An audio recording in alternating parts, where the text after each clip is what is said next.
तर मित्रांनो, माझं आकाश बनकर. आज तारीख आहे 30 एप्रिल आणि सकाळचे वाजलेत 8:49 झालेत, म्हणजे 9 वाजायला आलेत. तर आपण आता ड्युटी लावून जातोय आणि बघूया आज आपली अर्निंग किती वेळात किती होतीये. तर आपण आज नॉनस्टॉपच करणार आहे. आपला CNG पण अर्धा आहे कालचा वाचलेला. तर बघूयात आज टोटल CNG किती जातं आणि आपली इन्कम किती होती. मित्रांनो बघा, काही कस्टमर्स पण करतात. आता मी पहिलीच आपली ट्रिप होती, कस्टमरच्या लोकेशनवर आलो, थांबलो, कस्टमरला कॉल केला, कस्टमर बोलतोय मी कॅब बुक नाही केली. तर आता आपण त्याला काय करू शकतो, आपण आपला वेट केला, वेटिंग चार्ज वेट केलं 5 मिनिटं, आपल्याला कॅन्सलेशन आपण राईड तर आपण कॅन्सल केली, कॅन्सलेशनचा वेटिंग चार्ज पण आपल्याला भेटला. किती भेटला ते मी बघितलं नाही, ते तुम्हाला स्क्रीनशॉटवर शेअर करतो. पण हेच की असे पण कस्टमर असतात. तर काय करू शकतो आपण त्याला, कस्टमरला तर काय बोलू शकत नाही. आणि आपण राईड तर कॅन्सल करू शकतो. कॅन्सल केली त्याचे वेटिंग चार्ज आपल्याला भेटले, पण आपला कॅन्सलेशन चार्ज सॉरी आपला कॅन्सलेशन रेट वाढला. बस एवढंच झालं. तर हेच असतं की आता या गोष्टींवर काय आपल्याकडे उपाय नाही आहे.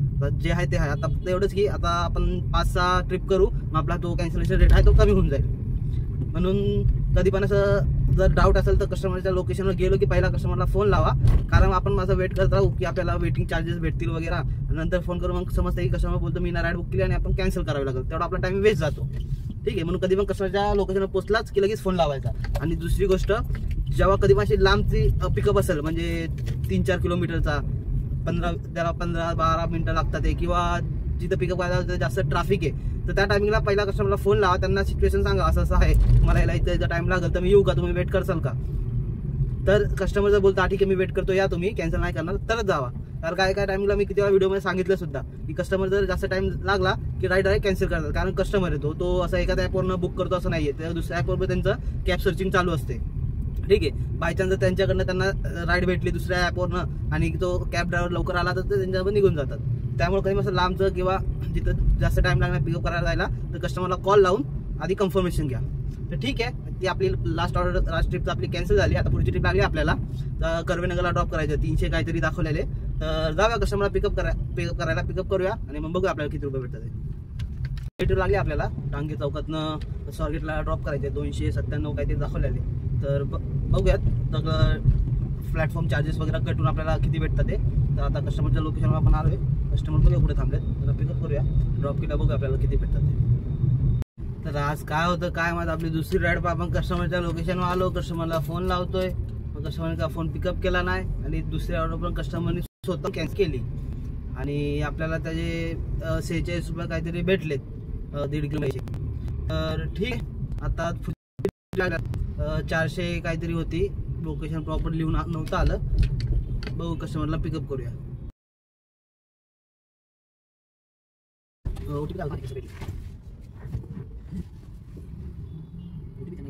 विचारा ना.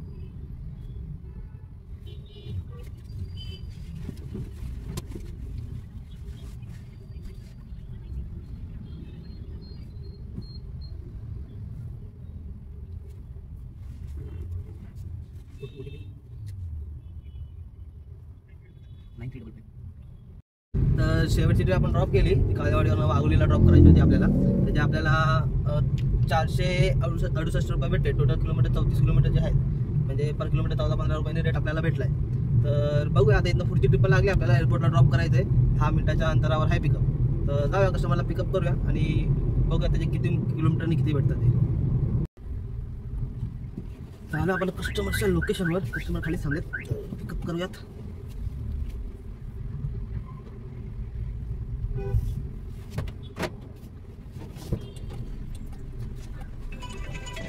डबल 6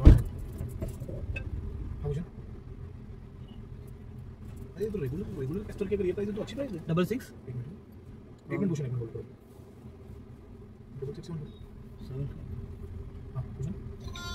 हां बोलो पूछो. अभी जस्ट निकलो. थर्ड ट्रिप आपण ड्रॉप केले इथं एअरपोर्टला, जी वाघोलीवरून पिकअप केली ती, त्याचे आपल्याला बघूया किती भेटले आहेत. 203 रुपये दिलेत 12 किलोमीटरचे. ठीक आहे. 18-19 रुपयाने ऑर्डर दिली. आता बघूया पुढची ट्रिप एअरपोर्टपासून लागते का आपल्याला एअरपोर्टच्या एरियापासून थोडं बाहेर जावं लागतं. तर शेवटची ट्रिप आपण ड्रॉप केली इथं पुणे स्टेशनच्या जवळ, त्याच्या आपल्याला 142 रुपये भेटलेत. टोटल किलोमीटर 7 किलोमीटर काहीतरी होते, म्हणजे पर किलोमीटर समजा 20 रुपयांनीच भेटली जवळची होती ट्रिप. त्यामुळं तर आपल्याला पण CNG भरायचं होता, म्हणून त्याला म्हटलं ट्रिप एक्सेप्ट करूया. एअरपोर्टवरून काय एअरपोर्टची ट्रिप तर काही लागत नव्हती. तर आता आपण आलोय इथं ड्रॉप केलं कस्टमरला. आता CNG भरूया. CNG भरल्यानंतर बघूया पुढची ट्रिप आपल्याला कुठं लागते. आता जास्त करून आपण मोठी ट्रिप घ्यायची बघूया, कारण आता ऊन पण वाढतंय पण ते कस्टमर आहे, थोडं ट्रॅफिक पण वाढेल, कस्टमरला मग AC पण जास्त फास्ट लागतो. त्यामुळे मग आता आपण मोठी ट्रिप घेऊया, म्हणजे कसं जास्त टाइम त्याला आपला स्पेंड होईल. म्हणजे एक मोठी ट्रिप येते तर 1-1.5 तास झाले, 2 ट्रिपमध्ये आपला दुपार निघून जाईल. तर ठीक आहे, बघूया CNG भरला आपल्याला किती वेळ लागतं हे ट्रिप पडायला. आपल्याला स्टेशन इकडनं जे बस स्टॉप आहे तिकडनं आपल्याला लागले लावले काहीतरी होतं, ॲड्रेस ऑफ बघितला नाही, ते ड्रॉप करायचं आहे. तर ठीक आहे, आपण आलो आता कस्टमरच्या लोकेशनवर पिकअप करायला. कस्टमरला पिकअप करूया. ड्रॉप केला बघूया प्रॉपर किती किलोमीटरचे आपल्याला किती भेटतं. ट्रिप ड्रॉप केली आपण इथं भूगावला ड्रॉप करायची होती. तर त्याचे आपल्याला 278 रुपये भेटले. 278 21 किलोमीटरचे. तर ठीक आहे, ट्रिप काय एवढी परवडली नाही. तर इथनं ट्रिप लागली आपल्याला कोथरूडची. 280च्या वर काहीतरी दाखवलेले. तर एक्सेप्ट केली आपण. आता जेव्हा कस्टमरला पिकअप करूया, ड्रॉप केला बघूया आपल्याला टोटल किती किलोमीटरचे किती भेटतात ते.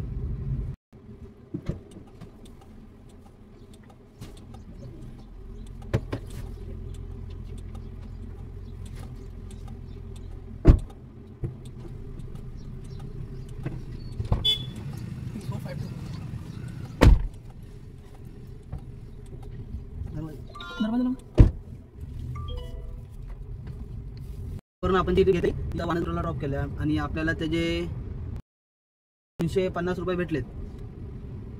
टोटल किलोमीटर झाले 15 किलोमीटरचे 250 रुपये भेटले. ठीक आहे, आता इथं बघू आपल्याला कुठे कुठे लागतात. आपण रॅपिडोला ऑनलाईन जाऊया. आपण रॅपिडो जाऊया. रॅपिडो नाही केला आपण, रॅपिडो मग ऑन केलं. एक राईड आली आपण जसं चाललंय की ओनली मीटर वाईज. तर कस्टमरला आपण मीटर वाईज विचारलं पण कस्टमर नाही बोलले, म्हणून ती राईड आपण कॅन्सल केली. आता बघूया पुढची राईड आपल्याला कुठली लागते. तर कस्टमर ॲग्री होतं तर ठीक आहे, नाही ॲग्री आता मग आपण जो रॅपिडो जाते त्या हिशोबाने ट्रिप करूया. जी राईड रॅपिडोची राईड लागलेली आहे आपल्याला वानरपासून पिंपरी सौदागरची. कस्टमरला आपण विचारलेलं की किलोमीटरच्या ह्याच्याने कस्टमरला आपण विचारलेलं की मीटरच्या ह्याच्याने जायचं आहे, पण कस्टमर नाही बोलले. तर त्यांना जी रॅपिडोची अमाऊंट होती त्या हिशोबाने नेलेली आहे. तर रॅपिडोची अमाऊंट आपल्याला पर किलोमीटर 17 रुपयांनी काहीतरी पडली आहे. 244 रुपये काहीतरी. आणि आपल्याला लगेच दुसरी ट्रिप पण लागली आहे. तुळेवाडीला काहीतरी सोडायचं वाटतं, 500 किती दाखवलेले, म्हणून एक्सेप्ट केली आहे. तर ठीक आहे, आता कस्टमरला पिकअप करूया. ड्रॉप केला बघूया त्याचे किती किलोमीटरनी किती भेटतात ते. ट्रिप आपण ड्रॉप केली इथं हांडेवाडीला. तर त्याचे आपल्याला 534 रुपये भेटले, पण त्यांचं कस्टमरचं लगेज होतं, त्यांना बोललं लगेज जाणार नाही. तर त्यांनी 50 रुपये एक्स्ट्रा दिले, म्हणजे टोटल 580 रुपये आपण घेतलेत. तर ठीक आहे, टोटल 25 किलोमीटरच्या आसपास काहीतरी होतं, सॉरी 30-32 किलोमीटरच्या आसपास होतं. तर ठीक आहे, 580 रुपये भेटले आपल्याला पर किलोमीटर. 17 रुपयांनी काहीतरी भेटलेले. तर आता बघूया इथनं आपल्याला पुढची ट्रिप कुठं लागते. आता वाजलेत 5:21. आपण घराकडलीच बघूया, कारण आता छोटा भावाला पण गाडी द्यायची, तो पण जाणार ड्युटीवर. तर आता बघूया किती वेळ लागते पुढची ट्रिप लागायला. पुढची ट्रिप लागली आपल्याला उबरकडनं. स्वारगेटला ड्रॉप करायचं, 300 काहीतरी दाखवलेले. आपण घराकडली लोकेशन टाकले, पण डायरेक्ट घराकडली तर ट्रिप भेटली नाही. मधला ड्रॉप स्वारगेटला ड्रॉप करून बघूया तिथनं पुढं कुठं ट्रिप भेटते का. आता कस्टमरचं लोकेशन आलोय, जवळच पिकअप होतं 1.5 किलोमीटर, म्हणून एक्सेप्ट केली. तर जाऊया, कस्टमर पिकअप ड्रॉप केला बघू आपल्याला पुढची ट्रिप पण कधी लागते आणि या ट्रिपचे किती भेटतात ते.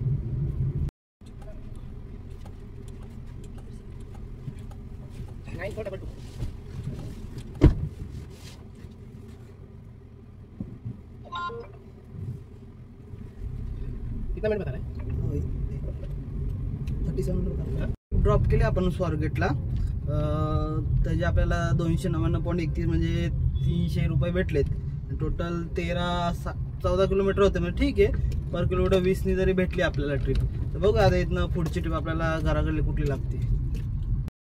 हा मित्रांनो, आपण आता आलोय घराजवळ. शेवटची ट्रिप आपण ड्रॉप केली आहे, म्हणजे किती आपण 8:15 का 8 वाजता ट्रिप ड्रॉप केली आहे. आणि त्याचे आपल्याला भेटले 370 रुपये, म्हणजे 25 रुपये त्यामध्ये एक्स्ट्रा ॲड झाले.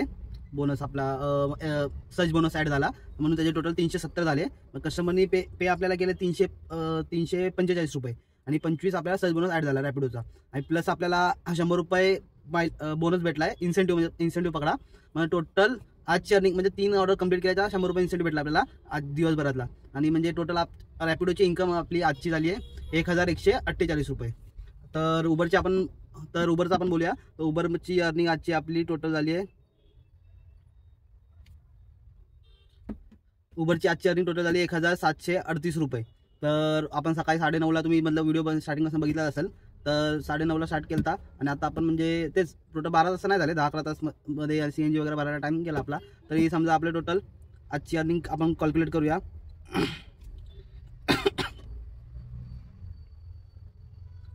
हां, तर 1738 उबरचे झालेत, प्लस रॅपिडोचे 1248 रुपये. टोटल आपली आजची इन्कम झाली 2980 रुपये. त्यातली मी CNG 700 रुपये मायनस करू तर माझा टोटल आजचा प्रॉफिट झाला 2280. ठीक आहे, तर हे तर आजचा झाला प्रॉफिटचा. आणि आज एक दुसरा विषय आपला बोलण्याचा हा आहे की जसं खूप जण बघतात ते व्हिडिओज वगैरे इंस्टाग्रामवर, मला पण असं 1-2दा कमेंट आली YouTube माझ्या आपल्या व्हिडिओजमध्ये की ओनली मीटरवर तुम्ही का चालवत नाही वगैरे, काय परवडत नाही वगैरे. तर बघा, आज मी स्वतःहून 2 कस्टमरला रॅपिडोच्या विचारलं की ओनली मीटरने जाणार वगैरे, पण कस्टमर सर नाही बोलले. आणि मग त्यामुळे 2 राईड मला एक राईड मी कॅन्सल पण केली. कमेंटमध्ये तेच रिझल्ट सांगितलं. पण दुसऱ्या कस्टमरला विचारलं ते पण नाहीच बोलले, मग त्यांना रॅपिडोच्या रेट न्यावं लागलं. तर बघा, मी असं नाही बोलत की आपण यामध्ये सहभागी व्हायला पाहिजे, नाही व्हायला पाहिजे, बट मी माझा एक बाहेर बाकीच्या CNG पंप बाकीच्या कॅबवाल्यांना पण विचारलं वगैरे, आणि स्वतः मी पण कस्टमरशी बोललोय. तर लगभग सगळेजण जे बोलतात ना की नाही खूप जण करतात, ह्या करतात, काही जण करतात, जे 10-5% फक्त करतात, बाकीचे ड्रायव्हर नाही करू शकत. कारण जे 10-5% आहे ना, ते जे करणार मी आहे ते प्रॉपर इकडले, त्यांचं घर आहे, त्यांना स्वतःचा साईड बिझनेस आहे, तर ते इथं बिझनेस करू शकतात. पण असं माझ्यासारखं मी माझ्या फॅमिली बारामतीला, मी इथं चिंचवडमध्ये एकटा राहतो, तशा माझ्यासारखे असे खूप जण ते बाहेरनं पुण्यामध्ये येऊन कॅब वगैरे घेऊन काम करतात. तर त्यांना हे पॉसिबल नाही आहे की हर एक कस्टमरची ऑर्डर कॅन्सल करणं वगैरे. कारण जो रेट भेटतोय ना त्या रेटमध्ये आम्हाला बाकीचं पण काम करावं लागतं आपल्याला. तर हेच आहे माझं बोलणं की बघा, ज्यांना पॉसिबल आहे त्यांनी करा, त्यांना नाही पॉसिबल ते काय करू शकत नाही. कारण रॅपिडो आपण जरी एका ॲपवर आपण जरी करतो ओनली मीटर्स रॅपिडोच्या, पण ओला उबरच्याला करू शकत नाही. कारण ओला उबरचे म्हणजे ओला उबरचे कंटिन्यू राईड आहेत, तर तुम्ही त्याच्यात कॅन्सल करत असाल तर तुमची ID ब्लॉक होईल. ID ब्लॉक झाल्यावर ज्यांनी जर कोणी नवीन गाडी घेतली असेल किंवा त्याची भाड्याने गाडी असेल तो काय करेल. तर हेच गोष्टी आहे की मी तर नाही करते सध्या, मी तरी माझा प्रयत्न करेल. अजून मी 2-3 दिवस 3-4 कस्टमरला विचारेल की ओनली मीटरनी चालचाल की ओनली मीटरनी जायचं काय, तुम्ही येताय की नाही येताय. तर मी स्वतः प्रामाणिकपणे प्रयत्न करेल, तुम्हाला व्हिडिओमध्ये पण दाखवेल, 1-2 ऑडिओ पण कस्टमरचे कॉल पण ऐकवायला देईल. ठीक आहे, तर आता मी म्हणजे जेव्हा झारखंड आता माझा दुसरा दिवस होता पुण्यातला, काल व्हिडिओच्या कमेंटमध्ये वाचले आणि बाकीच्या इंस्टाग्रामचं वगैरे पण रील्स बघितल्या, म्हणून आज मी ट्राय केलं स्वतःहून 2दा, पण काय पॉसिबल झालं नाही. ते जो रेट दिला रॅपिडोने त्यातून मला जावं लागलं. आता 1 तारखेपासून बोलतात की आपण काही जण ओला उबर पण करणार आहे, तर बघूया. मी आधी स्वतःहून बाकीच्या ड्रायव्हरशी बोलेल, स्वतःहून बघेल, तेव्हाच मी हे ट्राय करेल आणि तुम्हाला सजेस्ट करेल. बाकी तर मग जशी आपली डेलीची अर्निंग येते तुम्ही व्हिडिओमध्ये बघू शकता. ठीक आहे, तर मित्रांनो आता उद्या भेटूया आपण. आता माझ्यासोबत माझा भाऊ पण आलाय बारामतीवरनं, तर तो नाईटला ड्रायव्हिंग करतो, मी मॉर्निंगला करतो. तर आता आपण आलो चिंचवडला, तर आता आपण जेवण वगैरे करूया, मग व्हिडिओ एडिट वगैरे करून अपलोड करूया. तर जर अजून कोणा काही डाऊट वगैरे असेल, तर मला जी इन्फॉर्मेशन माहिती असेल, जर ती तुम्हाला माहिती असेल तर तुम्ही नक्की कमेंटमध्ये लिहा. कारण ती वाचून मी त्याबद्दल जर आपल्या अर्निंगमध्ये मला काही चेंजेस करता येतील तुमच्या कमेंटनी किंवा तुमच्या आयडियानी, तर मी ते नक्की करेल. तर आणि जर तुम्हाला काय डाऊट वगैरे असेल तर नक्की मला तुम्ही कमेंट करा. माझा पर्सनल नंबरवर मी किती जणांना दिलेला आहे, तर तुम्हाला पण देऊ शकता, असा काही प्रॉब्लेम नाही. आणि जर माझी डेलीची अर्निंग तुम्हाला आवडत असेल किंवा तुम्हाला कंटिन्यू असं माझे व्हिडिओज बघायचे असेल तर नक्की मला लाईक आणि सबस्क्राईब करा.